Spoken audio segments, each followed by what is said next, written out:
Good evening, everybody. What is happening? Hopefully, you all are having a wonderful day today. So, when it comes down to it, of course, I thought that I would talk about the big UFC main event that ended up happening today that I recently just ended up watching. And of course, that is the main event fight that happened between Mr. Colby Chaos Covington, I believe, and of course, Mr. Jorge Gamebred Masvidal. And of course, this was a very, very big fight, not only because these two are very, very decent tier fighters, but on top of that, I do believe that they were former friends turned into recent foes when it comes down and over the past few years. So overall, this was going to be a very intriguing fight. Not only to basically see who is going to win this fight, but basically to see all the animosity in the air with these two fighters. And to be honest with you, and of course for those of you that did not hear the news, Mr. Colby Chaos Covington did end up getting a unanimous decision victory. And I thought that the scorecards, were pretty decent. Sometimes MMA scoring, just like boxing scoring, in my opinion, is not only the most, it's not extremely accurate, but it is what it is. But I do think that the judges ended up getting it right in this one. I personally scored the fight 5 rounds to 0 for Colby Covington.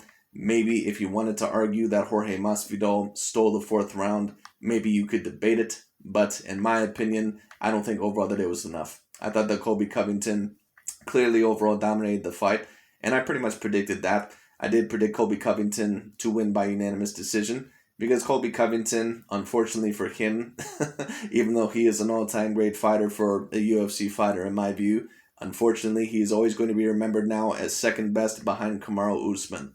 And sometimes there's really nothing wrong with that.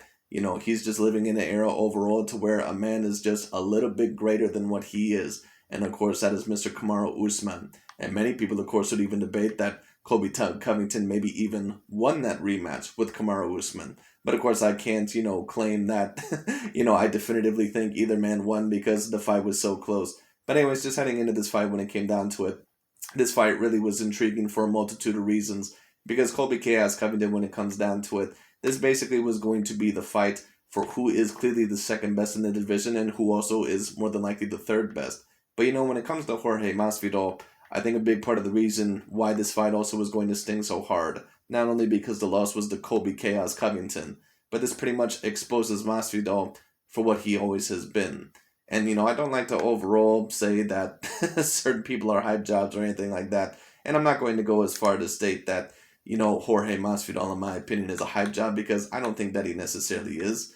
But I do think, all in all, that Masvidal, within a certain amount of years, has been more overrated than what overall he has been anything.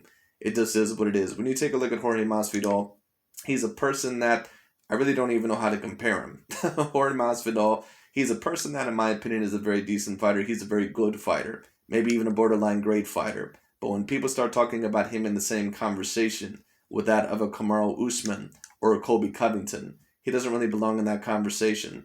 And the reason why he doesn't belong in that conversation is because when you talk about Kamaru Usman or Colby Covington, those are championship caliber fighters. Now, Colby Covington, of course, he never won the official main belt of the 170-pound division. But Colby Covington, when it comes down to it, he's a person that he's just a smidge below overall what a Kamaru Usman was.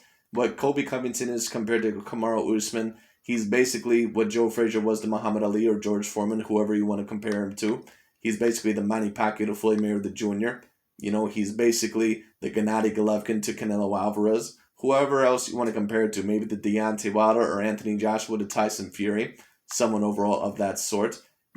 Basically what Colby Covington is going to be remembered as, in my view, or what he should be remembered as, is someone that was an all-time great fighter, someone who was an all-time greatly skilled fighter, but just someone that, unfortunately for him, he was in an era basically, and in basically a division to where he was in there with an all-time great fighter, a fighter that maybe even eventually in Kamaru Usman, when it comes down to it, that maybe can even potentially make the top 10 of all time. Kamaru Usman is an exceptionally skilled fighter, and I think that Colby Covington is as well, and he is the only fighter that as of recent has really overall gave Kamaru Usman a real run for his money. And when it came to Jorge Masvidal, just taking a look at his energy level for the fight, I think that both gentlemen were somewhat nervous in this fight, but I did predict Colby Covington to win this fight by unanimous decision, more than likely by ground and pound. There just really wasn't anything, in my opinion, that Jorge Masvidal was really going to beat Colby Covington in. There was a slight possibility that maybe if Jorge Masvidal could keep it on the feet, that maybe he could outstrike him.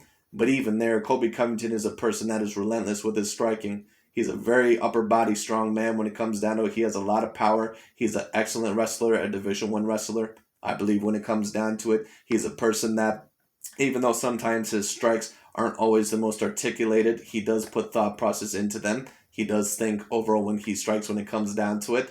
And all in all, he does have a certain amount of strategy. Colby, when it comes down to it, no matter what you think about him personally, he is a very good strategist. Once again, unfortunately, more than likely, he's probably never going to get over that hump of Kamaru Usman. But what Colby Covington can be remembered as is one of the top pound-for-pound fighters, debatably, of his day. And in my view, at least when you just talk about a skill set, I would maybe even say that just in terms of a skill set, but maybe not in terms of greatness. I would even put him above certain fighters that, in my view, have won the belt, even at the 170-pound division that I've seen in the past. What I'll say is this. I think that Tyron Woodley, I think that he's very, very lucky, all in all, that the Colby Covington fight did not happen when Tyron Woodley had the belt, because I think more than likely that if Colby Covington would have fought Tyron Woodley, I think Colby Covington would have tore him in half.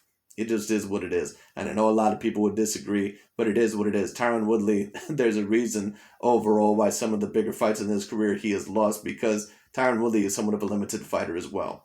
But of course, that's just my personal analysis on things. But when it comes to Mr. Jorge Masvidal, this fight overall was going to be the biggest amount of pressure that either of these fighters have ever felt on themselves throughout their career. Because Colby Covington, of course, in my view, of course, you feel a lot of pressure on yourself in the Kamaru Usman fight. But I think that if you end up losing to the number one guy, it's not as much pressure as overall basically being the possible number 2 or number 3 guy. This fight overall would kind of be like when the Chuck Liddell and Tito Ortiz fight happened. Now that fight, when it happened, it wasn't for the UFC belt, but there was so much on the line because there was so much talk about it. And there was so much talk about who is going to possibly win, who really is better between Chuck Liddell and Tito Ortiz. And they were former friends, eventually turned foes as well, because there was a difference in opinion all in all about the fights and all in all. And it was very clear that Tito Ortiz was scared to death of Chuck Liddell. And in my opinion, Jorge Masvidal, even though certain people would disagree, he was scared of Colby Covington. And I know a certain amount of people, they'll disagree with that. Listen, I give you overall the round of applause for fighting him.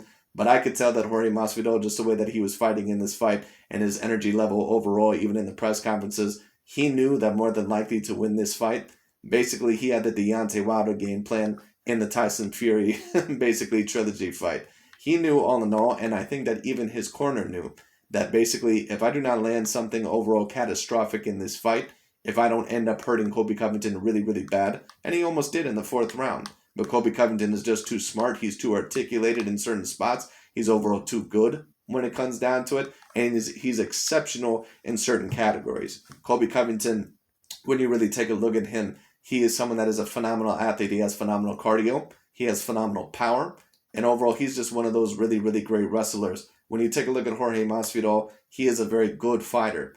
But I've been saying this for years about Jorge Masvidal. He has been one of the more overrated fighters throughout the UFC. It just is what it is. He is a very, very decent fighter. That's not me saying that he can't win any of the big fights, but I'm not really even sure if he's top 3 within that division. He certainly is not on the Kamaru Usman or Colby Covington level. That has already been proved. It is what it is. The big question is, can you possibly even beat someone like a Gilbert Burns? Can you maybe even beat someone like a Khamzat Chimaev, who seems to be the up-and-coming brooding monster or Loch Ness monster, overall basically in that lake on the come-up? So we'll see all in all basically what happens with that. But Colby Covington, I thought, put on a very, very decent performance. And I think that both of these fighters were very, very nervous in this fight, as they should have been when it came down to it.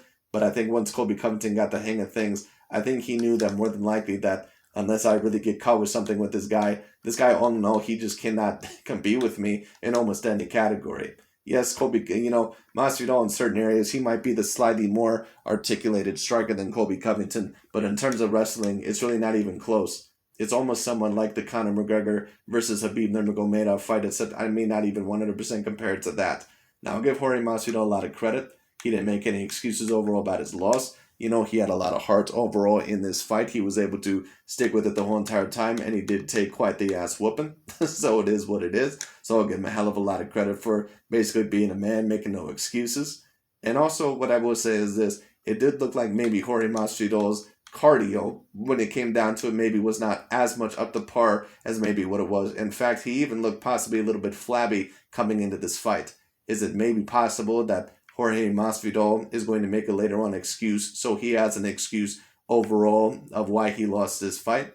like I said, certain people, when it comes down to it, John Jones is a great example. Certain people, they're afraid overall that if they put 100% into something, and if they lose or if they don't overall live up to their expectations, basically their heart is going to be shattered. And basically they basically have to face themselves in the mirror and say, you know what, I tried 100% of something and I still was a failure. I still was a loser. But sometimes when people don't really give it, even if it's just a slight best, even if they don't give 10% what they did before, or even 5%, they can look themselves in the mirror years later on down the road and say, you know what, maybe if I would have done this or that, I would have beat him. And I would not be surprised if maybe Jorge Masvidal would have said, you know, maybe if I would have done this on my wrestling and that. I could tell some of the things overall that he said later on, Jorge Masvidal, but of course that's very common with a lot of fighters. That's basically how they, let themselves sleep at night, by basically telling themselves that if I would have tried harder or done this better or done this, I would have beat them. And I get it to a degree because these fighters, they have a very big ego when it comes down to it.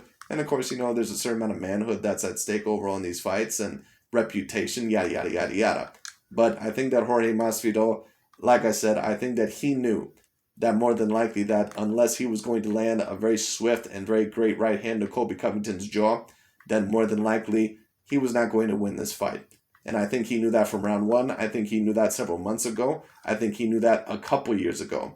I think he's known that ever since he thought about the possibility of there being a Colby Covington versus Jorge Masvidal fight. I think Jorge Masvidal knew about that from its inception. Don't get me wrong, I think Colby Covington overall realized that I have to take this dude seriously, and if I end up losing this fight, it's going to be a catastrophic hit to my career. But when it comes down to it, Colby Covington was clearly the better man, pretty much as I predicted. So basically, what is next for both of these gentlemen? We'll overall have to see what happens. And like I said, the reason why Jorge Masvidal, in my opinion, lost this fight, I can't really blame it on him. I think Jorge Masvidal, I think that he gave it his best. I think all in all that he is a very decently skilled fighter. But there's just certain people that are on a whole nother level. And basically what what Jorge Masvidal really is, if I were to compare him overall to kind of anything, he could, maybe you were to compare him overall, if I were to compare him to anything, he's almost like the Phillip Rivers of MMA. Basically, when you take a look at Phillip Rivers, a lot of people take a look at him and say, you know what, he's really an all-time great quarterback. He really is very, very underrated. He can do certain things that other people can't do. Now, Phillip Rivers overall, when it comes down to it, he is an exceptional quarterback, but you can't put Phillip Rivers on the Drew Brees or the Big Ben Roethlisberger level. You can't put him on the Aaron Rodgers level. You can't put him over on the Tom Brady or Peyton Manning level. You can't put him on any of those guys' level. Where Phillip Rivers is at the end of the day, he's a borderline Hall of Famer. Now, I think for Jorge Masvidal, because the UFC's Hall of Fame, kind of like boxing, they don't have very, very high standards. There's certain people that have never even close to won the belt that have, overall made the Hall of Fame. So Jorge Masvidal, more than likely, he has a decent enough of big wins in his career to where more than likely he's going to make the Hall of Fame. I'm not really worried about that. And on top of that, he has the star power. So when it comes down to it, I don't really, worry about that. Jorge Masvidal is a decent fighter, but he's just not exceptional in any categories. He's not a great wrestler when it comes down to it, at least on the same level as a Usman or a Covington. He doesn't have the same strength as them. He is a very decent striker, but when it comes down to it, he's not on the same level as some of the other guys, even in that division. When it comes down to it, it can be argued that he's not even on the same level as a Covington or a Usman, who sometimes have a little bit of problems with their striking. What Jorge Masvidal is, he is the Phillip Rivers. What Colby Covington is, he basically is the Fran Tarkenton or overall the Dan Marino of his generation. Basically that one that was the all-time great quarterback or something of that generation, but just was never able to pull that ring out. Or maybe Colby Covington, if you were to compare him to someone, maybe he'd also be an Aaron Rodgers. Maybe he'd also be a Drew Brees. Someone that is extraordinarily gifted, someone that's extraordinarily talented. Maybe if you want to count him as a champion because at one point in time he won the interim championship. I don't count that as a legitimate championship, but if you wanted to count that, it is what it is. But when it comes down to it all in all, I think that Colby Covington put on a very great performance. What is next overall for Colby Covington? I think all in all that what's next for him, well, we'll have to see about that. It could be a fight with Gilbert Burns. Maybe to overall see who is the better fighter out of those two, even though in my opinion it's clearly Colby Covington.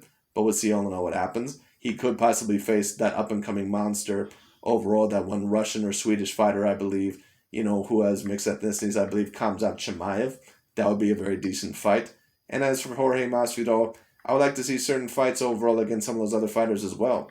If maybe he could face a Gilbert Burns, that would really prove to me who probably is the third best in the division. And all in all, maybe if you were to face someone like a Khamzat Chimaev, that would also be a decent fight for both of those gentlemen as well. But we'll see all in all where Jorge Masvidal goes from here.